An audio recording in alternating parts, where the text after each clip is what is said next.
Sobrang laki nga ng natipid ko mula nung nakadiscover ako ng inner pot. So, hindi mo na pala kailangang palitan yung whole rice cooker mo kasi ang kailangan mo lang palitan kapag nasisira or nangangalawang or natatanggal na yung mga coating ng mga rice cooker nyo is yung inner pot lang. At ang maganda pa dito guys is kahit anong brand is kaya netong i-cover. Meron siyang from Mamete, from Philips at other brands pa ng mga rice cooker. At ang maganda pa dito is marami ding sizes to. May 4 liters, 5 liters, 6 liters. At etong akin na is yung Mamete. Tama ba?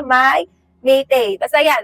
Ayan, 6 liters. So, paano ko nalaman na 6 liters yung akin? Unang-una, makikita mo yan dito sa likod. Ayan siya, nakasulat dyan na 6 liters. At ang maganda pa dito sa inner pot na to guys is sobrang mura tapos high quality food grade yung gamit. So meaning hygienic siya guys, safe gamitin, hindi mapapasama yung coating sa mga pagkain nyo at sobrang matibay to guys. Sobrang tibay kasi gamit to ng mga kapitbahay ko noon sa dati naming bahay. So tinanong ko sa kanila saan nyo nabibili yan. So na-discover ko nga na nabibili lang panala nila dito sa TikTok shop yon. So ayun, kung naghahanap ka rin ng mura at quality na inner pot, etong inner pot na to ang ma-recommend ko.